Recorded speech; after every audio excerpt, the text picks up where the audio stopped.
United nation द्वारा international terrorist declare किया जा चुका और यूनाइटेड जिहाद काउंसिल का सरगना सैयद सलाउद्दीन पाकिस्तान में फिर नजर आया है। इसका वीडियो वायरल हो रहा है। खास बात यह है कि सलाउद्दीन के साथ पाकिस्तान फौज के कमांडो नजर आ रहे हैं। सलाउद्दीन पिछले दिनों मारे गए लश्कर कमांडर बशीर के जनाजे में शामिल हुआ, जहां दिए गए भाषण में उसने भारत को हमलों की धमकी दी। आतंकी सरगना के इस वीडियो पर फाइनेंशियल एक्शन टास्क फोर्स यानी FATF भी चौकन्ना हो गया है। पाकिस्तान के कई जर्नलिस्ट ने इस वीडियो की पुष्टि की है। हालांकि शहबाज शरीफ सरकार और फौज अब तक इस पर चुप है। मीडिया रिपोर्ट के मुताबिक पिछले हफ्ते लश्कर तैयबा के कमांडर बशीर अहमद की रावलपिंडी के बाजार में गोली मारकर हत्या कर दी गई थी। हमलावरों की अब तक कोई पहचान नहीं हो पाई है। बशीर को शुक्रवार को रावलपिंडी के कब्रिस्तान में दफनाया गया। इस दौरान करीब 5000 लोग मौजूद थे। इस जनाजे में यूनाइटेड जिहाद काउंसिल का सरगना सैयद सलाउद्दीन भी शामिल हुआ। पाकिस्तान सरकार का दावा है कि सलाउद्दीन जेल में है। हालांकि उसका वीडियो सामने आने के बाद पाकिस्तान का झूठ दुनिया के सामने फिर उजागर हो गया है। जिस वक्त सलाउद्दीन जनाजे में भाषण दे रहा था, उस वक्त पाकिस्तान फौज की कमांडो यूनिट उसे घेरे हुए थी। ये सभी वर्दी में थे। जाहिर है कि उसे पूरी सुरक्षा मुहैया कराई जा रही है।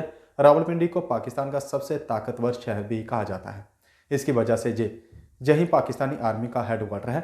फौज को सरकार से भी ज़्यादा ताकतवर माना जाता है। पाकिस्तान को अलग देश बने 76 साल हो चुके हैं और आधा वक्त फौज ने हुकूमत की है।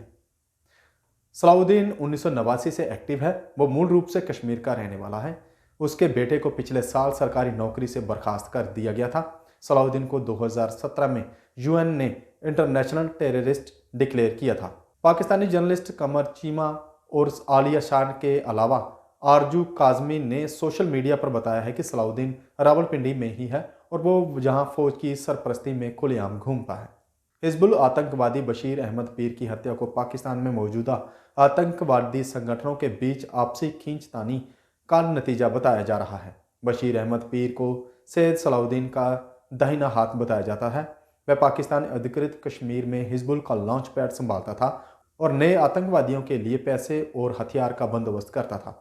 सैयद सलाउद्दीन और बशीर अहमद पीर को भारत सरकार ने UAPA के तहत आतंकवादी भी घोषित कर रखा है। इन दोनों पर भारत में कई आतंकी वारदातों को अंजाम देने का आरोप है।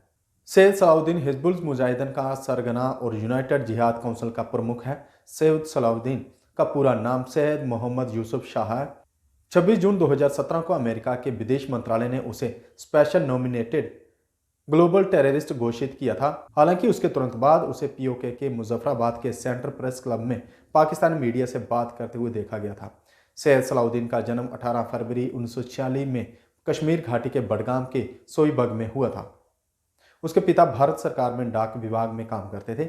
शुरुआत में शाह की दिलचस्पी मेडिसिन पढ़ने की तरफ थी, लेकिन बाद में उसने सिविल सर्विस ज्वाइन करने का फैसला किया। यूनिवर्सिटी ऑफ कश्मीर से राजनीतिक विज्ञान की पढ़ाई करते वक्त वह जमात इस्लामी के संपर्क में आया और उसकी जम्मू कश्मीर शाखा का सदस्य बन गया। पढ़ाई के दौरान ही वह कट्टरपंथी बन गया था। वह मुस्लिम महिलाओं को बुर्का पहनने और उन्हें पाकिस्तान के समर्थन में जुलूस निकालने के लिए मनाने में सफल रहा। यूनिवर्सिटी की पढ़ाई खत्म होने के बाद सिविल सर्विस एग्जाम में हिस्सा लेने के बजाय वह मदरसे में इस्लामी टीचर बन गया। उसकी शादी नफीसा नाम की महिला से हुई, जिससे उसके 5 बेटे और 2 बेटियां हैं।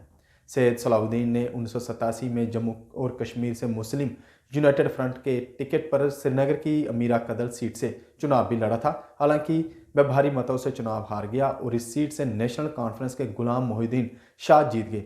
इसके बाद मोहिउद्दीन शाह के खिलाफ हिंसक विरोध प्रदर्शन हुआ, जिसकी अगुवाई सैयद सलाउद्दीन ने की थी।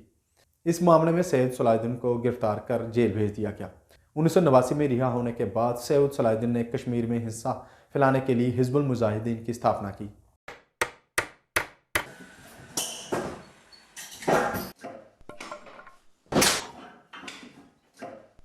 क्या बात है मिस्त्री, बड़ा परेशान लग रहा है। क्या बताएं बाबूजी, कई कंपनियों के कील लाए पर सभी के सभी टेढ़े हो जा रहे हैं। इन कीलों ने तो परेशान कर दिया है।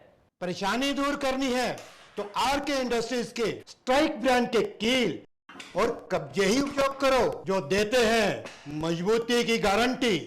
तो चले फिर स्ट्राइक ब्रांड के कील लेने। बिल्कुल, चलो। स्ट्राइक ब्रांड लगाओगे तो मजबूती पाओगे और परेशानी को भी भगाओगे।